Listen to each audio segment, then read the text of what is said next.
श्री स्वामी समर्थ सगळ्या मैत्रिणींना. आज तर खूप म्हणजे खूपच थंडी आहे आणि बरोबर आज ह्यांना म्हणजे आमच्या आहोंना लवकर उठून लवकर जायचं होतं त्यांच्या कामावरती, म्हणून आज 5:30ला उठलेले. आणि थंबनेलवरून तर तुम्हाला समजलंच असेल की माझं 5:30 वाजल्यापासून ते 12:30-1 वाजेपर्यंतचं मी आज रुटीन दावणार आहे तुम्हाला. तर सगळ्यात आधी जर बंब पेटवून घेतला. बंब खूपच थंड होतो थंडीच्या दिवसामध्ये आणि लवकर गरमच होत नाही, किती पण जाळ घाला. म्हणून आधी गरम करून घेतला, म्हणजे पाणी पण लवकर गरम होईल आणि आहोंना आंघोळ करायला लवकर होईल. बघू शकता तुम्ही, कोणच उठलेलं नाही, आम्ही दोघंच उठलोय सगळ्या घरादारामध्ये. आणि ह्यांचं चालू होतं मग पाणी वगैरे काढायचं. आणि म्हणलं पटपट स्वयंपाक वगैरे पण बनवून घेऊया, कारण पाणी तापायला तर खूपच वेळ असणार आहे. म्हणून आधी स्वयंपाक बनवून घेतला पटपट. आणि स्वेटर घातलं नव्हतं स्वयंपाक बनवताना, कारण ती सारखं वरच्या साईडला हातोपातीचं वडायला लागते ती. तर आज डब्यामध्ये मी तुरीची डाळ आणि बटाट्याची पातळ भाजी, कोबीची सुक्की भाजी, 2 चपात्या, इंद्रायणी तांदळाचा थोडासाच भात घातलाय. आणि हे रात्री खरवस बनवलेलं, ते पण मी टिफिनला दिलेलं आहे आज. तर ह्याची जर तुम्हाला रेसिपी सगळ्या बघायची असतील तर माझ्या चॅनलवरती तुम्ही जाऊन बघू शकताय. तिथे सगळ्या रेसिपी मी टाकलेल्या आहे. त्यानंतर चहा पण बनवून घेतला आणि पोहे बनवलेला आज नाश्त्यासाठी. आज त्यांना जायचं होतं जरा बाहेर गावी, मग तिथं जेवायला किती वेळ होतोय काय माहीत म्हटलं, म्हणून म्हटलं नाश्त्यासाठी पोहे तर बनवून देऊया. पोहे आणि चहा खाला की बिनगोर होतंय की नाही, मग पुढं जेवायला किती पण वेळ होऊ दे, काय आपलं टेन्शन नसतंय. म्हणून मी त्यांना बाहेर जाताना आधी जेवायला पोटभर घालत असते. आज पोहे वगैरे बनवलेलं आहो. तर त्यांचं सगळं आवरून गेले बाबांनो. आणि मी थंडी असल्यामुळं काही लवकर आंघोळ वगैरे केलेली नव्हती बघा, मी तसाच टिफिन दिलेला. नाहीतर कोणतर कमेंट बॉक्समध्ये म्हणाल की पारूचं वगैरे असताना जेवण वगैरे बनवायचं नसते. पण मी थंडीच्या दिवसामध्ये बाबा जरा हेच करते, कारण आजारी पडल्यानंतर दुसरं कोणी येणार नाही, आपल्यालाच निस्तरायला लागणार आहे सगळ्या गोष्टी. तर आता हांतरून वगैरे काढून घेतलं आहो. तर त्यांचं सगळं आवरून गेलेलं. आता माझं एकटीचीच कामं सगळी घरातली चालू होती. ती एकदा का आहोंना पाठवली की नाही, मग माझं कामं करायला मी रिकामी होत्या. बेड वगैरे सगळं स्वच्छ करून घेतला, म्हणजे हांतरुणांच्या घड्या वगैरे घालून घेतल्या. आणि नेहमीप्रमाणे माझं ड्रेसिंग टेबल सकाळचं आवरायचं चालू असतंय, ते मी आवरून घेतलं. ड्रेसिंग टेबल तर कायम पसरलेलंच दिसणार तुम्हाला, कधी व्यवस्थित दिसणार नाही माझं. आत्ता आवरलं का नाही उद्या पण आहे अशीच अवस्था होती त्याची. दिवसभर काय माझं दिवसभरात 2 वेळा आवरून होतं ना, सकाळी आंघोळ वगैरे केल्यानंतर आणि 4 ते 5 वाजता एकदा. त्यामुळं आता स्वयंपाक तर सकाळी उरकलेला मी, त्यामुळं किचन कट्टा स्वच्छ करून घ्यायचा होता, तो पण लागलीच घासून पुसून स्वच्छ करून घेतला. आठवड्यातून एकदा 2दा तर मी क्लीन सगळं करून घेते, खालच्या साईडनं पण व्यवस्थित. पण आज वरनच व्यवस्थित करून घेतला. आणि आता आणि कसं होतंय माहिती आहे का, जोपर्यंत ही किचनचा कट्टा स्वच्छ करत नाही ना, तोपर्यंत माझं घर सगळं आवरल्यासारखं दिसतच नाही. नाहीतर बाकीचं सगळं आवरलं आणि किचन कट्टावरचा जर घाण असेल का नाही, लय घाण सगळं म्हणजे आवरल्यासारखं वाटतच नाही मला सगळं मग किचन आवरायचं, बेड आवरायचं, मग भारीपैकी सगळं होतंय. मग लोटून झाडूनकडे मी येते. आधी सगळी स्वच्छता करून घेते रूम सगळी व्यवस्थित झाडून घेतली की नाही, मग बाहेरचं सगळं मला आवरायला रिकामी झालेली असते मी. तर बघू शकता ही कोंबड्या इथ्या लुडबुड चालूच असते ह्यांची, शेजाऱ्यांच्या इथ्या. पण माझ्या अजून काय मी सोडलेलं नाही त्या, कारण त्यांना खूपच थंडी वाजते सकाळी, म्हणून मी काय लवकर सोडायच्या नादाला लागत नाही. आणि शेजारच्या रानातच गहू पेरलाय, त्यामुळं तर ते खाऊनच टाकतात, म्हणून मी जरा लेटच सोडत्या. तर बघू शकता आता रूम तर स्वच्छ करून घेतली. आता मला अंगणाची सगळी स्वच्छता करायची असते. आणि ही जी फरशी आहे ना बाहेरची, ह्याच्यावर कोंबड्या इतक्या घाण करते त्या का नाही, काय बोलूच नका. आणि मी रोज काही पाण्यानं स्वच्छ धुत नाही ही फरशी, पाणी पण नाही. आमची मोटर खराब झाली असल्यामुळं की नाही पाण्याचा लई प्रॉब्लेम झालाय. आणि दुसऱ्यांच्या मोटरीवर आम्ही धुतोय आणि त्यातनं पण पाणी घेऊन फरशा वगैरे धुत बसलं की मग ते ओरडतील सगळी, म्हणून काही जास्त आम्ही ही करत नाही. मी 3 दिवसातनं अशी फरशी धुवून काढते, बाहेरची ब्रशनं वगैरे घासून. रोज नाही. ज्यावेळेला आमची मोटर चालू होती की नाही, त्यावेळेला मी रोजच्या रोज फरशी घासून काढायची, धुवून काढायची. आता आम्ही मोटर आणणार आहे ना, त्यावेळेला माझं अजून आहे असं चालू होणार आहे. आता ही फरशी स्वच्छ करून झाली की अंगण स्वच्छ करून घेते. आता हे चिक्कूचं झाड आहे की नाही, ह्याच्या खाली इतकी पानं पडतात का नाही, काय बोलायचंच काम नाही. आणि जनावरं वगैरे इथनं नेते ती, आणते ती, त्यामुळे त्यांच्या पायाला वगैरे सगळं काय म्हणतात, त्यांना चारा वगैरे टाकलेला असतो तो सगळा येतो. वाऱ्यानं शेतातलं सगळं उडून येतंय, त्यामुळे मला हे तर आधी स्वच्छ करायला लागते. आता हे बघा मी ऑनलाईन मागवलेलं हे, आणि ह्याच्यामध्ये ना मोठीच ट्यूब घालायला लागत्या. छोटी ट्यूब जर ह्याच्यामध्ये ठेवली का नाही, त्यातून ते येतच नाही आणि ते आळल्यासारखं होतंय, म्हणून मी नुसतंच ठेवलेलं असते. ह्याचा असाच वापर चालू आहे बघा. आणि आता मस्तपैकी आंघोळ वगैरे करून झालेली आहे माझी आणि मी केस कायम टांगलेलीच ठेवते बरं का. मला ते आवडतच नाही. निम्मी टांगलेली आणि निम्मी सोडलेली असं. आता हे माझे हेअर बघा पुढचे वाढलेले आहेत, पण मला पार्लरमध्ये जायला वेळ पण नाही आणि पैसे पण सगळे संपलेले आहेत. पगार झाल्याशिवाय मी कशाच्या नादाला लागत नाही बाबांनो. नवरोबांचा सगळा पगार अशावर उडवला तर मग घरी खायचं काय प्यायचं काय असा सगळा प्रॉब्लेम होतोय. म्हणून माझं काय असतं माहिती आहे का, एखाद्या वेळेला पैसे शिल्लक राहिले तरच पार्लरमध्ये जायचं, नाही तर मग ती गोष्ट नाही केली तरी पण चालतं. एवढी काही जीवन आवश्यक नाही पार्लरमध्ये जाणं. आपण व्यवस्थित राहणं बाद झालं, टापटीप राहिलं की बाद झालं, एवढंच असतंय माझं. आता हे बघा कानातलं आहे ती मला सोन्याचं कानातलं होतं ते मी काही कारणास्तव मोडलं होतं. आता ते काही करणं होतंय का नाही कोणास ठाऊक, कारण सोन्याचा भाव इतकं वाढलेत का नाही, काय घ्यायचंच का नाही, होणारच नाही मला तर असं वाटतंय. आणि खोटं कानातलं मी घालत असते रोज वेगवेगळं आणि ते एका ह्याच्यामध्ये ठेवले एका छोट्याशा बॉक्समध्ये. तर त्यातून मला जे कानातलं पाहिजे ते सापडतच नसते. मग जे घ्यायचं हातामध्ये एक आलं नाही ते जे साईडचं असते ते शोधायचं आणि मग घालायचं. आता आवरून तर स्वच्छ व्यवस्थित सगळं झालं होतं.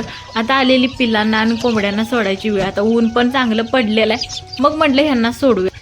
आता ही जी डालगी आहे ती की नाही एक एक करून मला आमच्या घरापुढं जो उकिरडा आहे की नाही त्याच्यावरती पालतं घालून ठेवायचं आहे. कारण का कोंबड्या खुडूक आलेल्या आहेत त्या दिवसभर त्या डालग्यातून उठतच नाही त्या. मग अशी आयडिया करायची, ती डालगीच बाहेर काढून टाकायची, एका साईडला ठेवायची आणि ती पालती घालायची, म्हणजे ते दिवसभर फिरणारच असं आयडिया करायची. आणि आता त्यांना खायला वगैरे टाकलं आणि माझी एक्सरसाइज वगैरे केलेली, त्याचा व्हिडिओ मी काय ह्याच्यामध्ये टाकला नाही कारण मी ह्याच्या आधी पण ऑलरेडी व्हिडिओ टाकलेला एक्सरसाइजचा. मग ते पण केलेला मी व्हिडिओ ह्याच्यामध्ये ॲड केला नाही बघा, कारण तो शूटच केला नाही मी. मग एक्सरसाइज झाल्यानंतर आता आंघोळ वगैरे झालेली आहे. मग मी काही खाल्लेलंच नाही, नाश्ता वगैरे त्यांच्यासाठीच करते मी, पोहे पण नाही खात सकाळचं. मग आता हे ॲपल सायडर व्हिनेगरचं तुम्हाला मी ह्याच्यावरती पण सविस्तर व्हिडिओ बनवला आहे बघा, कशासाठी मी पिते आणि याचं काय चांगलं इफेक्ट आहे ते सगळं मी. तर ते 1 ग्लास घेतलेलं आहे पाणी गरम करून आणि ह्यामध्ये 2 चमचा ॲपल सायडर व्हिनेगर घेतलं. मग आता हे पाणी पित बसले आणि विचार माझा चालूच असतो, 24 तास माझं डोकं चालूच असतंय बघा. शांत जरी बसली असली, काय पित असली, खात असली का नाही, हे असंच काय, हे तसंच काय, हां आपण असं करूया, आपण तसं करूया, असं चालूच असतंय. अधूनमधून गाणं पण आठवतंय, गाणं पण म्हणायचं, जरा डोलायचं गाणं संग, असं चालू असते. मग आता हे सगळं झालंय. मग आता हे ॲपल सायडर व्हिनेगर पिल्यानंतर 1-1.5 तासानंतरच काहीतरी खाते मी, म्हणजे ओट्स खाते. त्याच्यासाठी ते भिजत घातलेलंच होतं. आता म्हटलं देवपूजा करून घेऊया म्हणून फुलं आणायला गेले आणि फुलं आमच्या घरापुढेच आहेत बघा, ही सगळी जास्वंदीची. तोपर्यंत माझ्या जाऊबाईंची मुलगी आली, ती म्हणली काकी थांब मी तुला फुलं आणून देते अजून. मग तिनं बघा झेंडूची फुलं आणून दिली मला, किती मस्त आहेत बघा फुलं. आज मग देवपूजा करण्यासाठी मग मी वापरणार होती फुलं, ठेवणार होती. मग आणि अलीकडं काय व्हायला लागले माहिती आहे का, देवपूजा करताना का ना हा देवारा का नाही पूर्णपणे असा धुरळ्यानं भरायलाच लागलाय. म्हणजे काय होतंय, आमच्या इथं कारखाना आहे आणि कारखान्यावरची राख सगळी तिथे येऊन पडत्या. ती जी देवाचं कापड असतं का नाही ती सगळं घाण होतंय धुरळा. आणि बरोबर माझ्या दाराच्या साईडलाच देवारा आहे, त्यामुळे तर दारातून आतच येते. मागच्या साईडला जनावर वगैरे आहेत का नाही, मग ती लोटून वगैरे करायला लागली गोटा, तर सगळा धुरळा माझ्या देवाऱ्यावरतीच येतोय. त्यामुळं ह्याला काही करू शकत नाही मी, कारण घरामध्ये एवढीच जागा आहे शिल्लक देवारा ठेवण्यासाठी. त्यामुळं नो ऑप्शन, इथं सगळं असंच ॲडजस्ट करून राहावं लागणार आहे. देवपूजा वगैरे करून घेतली, अगरबत्ती पण आज बरोबर संपलेली म्हणून मी धूपच लावून घेतला. आणि हा मला ओट्यामध्ये नारळ घातलेला होता, माझ्या माहेरी गेल्यानंतर त्याची पण पूजा वगैरे रोज करावी लागते. ही बघा माझी साधी सिंपल पूजा मी करते असे देवीची, म्हणजे माझ्या देवाऱ्यावरच्या देवांची. तर माझ्याकडे जास्त देव नाही, ती आमच्या पलीकडच्या घरामध्ये म्हणजे आमच्या सासू सासऱ्यांचं जे त्यांनी देव आणलेलं आहेत ना आजपर्यंत त्याची तिकडं पूजा करते ते. मी माझ्या घरामध्ये व्यवस्थित सगळं राहावं, मला एकदम प्रसन्न वाटावं म्हणून माझ्या घरामध्ये पण इकडं म्हणजे माझ्या रूममध्ये पण मी देवारा बसवला आहे बरं का. आणि ह्या बघा सासूबाई, चुलत सासूबाई नखं काढत बसलेला आणि त्यांचा हाताला काहीतरी जखम झाल्या, त्यामुळे त्यांना ह्या हातानं दुसऱ्या हाताचं काढायला येणं झालं होतं म्हणून मी त्यांचे नखं वगैरे काढून दिले.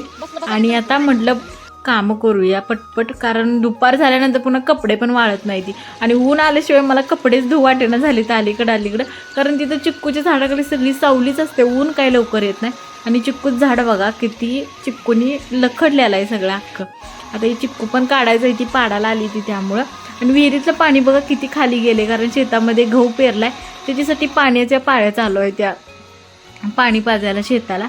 आता मला तूप करायचं होतं म्हणून तुम्हाला तूप मी कसं करते ते तुम्हाला दाखवते. सगळ्यात आधी तर तुळशीची 2-3 पानं घेऊन आली आणि हे बघा साई, मी 4 दिवसाची साई साठवलेली असते. आणि हा व्हिडिओ मी दुसरा ॲड केला आहे बरं का ह्याच्यामध्ये, कारण का आता पण मी सेमच करणार होती प्रोसेस. एवढीच साई साठलेली आहे, एवढंच तूप निघणार आहे, पण म्हटलं वेगळं शूट करण्यापेक्षा हा व्हिडिओ माझ्याकडे पडलेला होता तोच ॲड करूया. तर बघू शकता व्हिडिओमध्ये मी अशा पद्धतीनं तूप कायम काढत असते. 4 दिवसाची माझी एवढी साई साठलेली असेल त्याचं मी तूप असं काढते. आणि ती जी पानं असतात का नाही, मला थोडीशी सर्दी खोकला झाल्यासारखं वाटतंय म्हणून मी तुपामध्ये टाकते ती.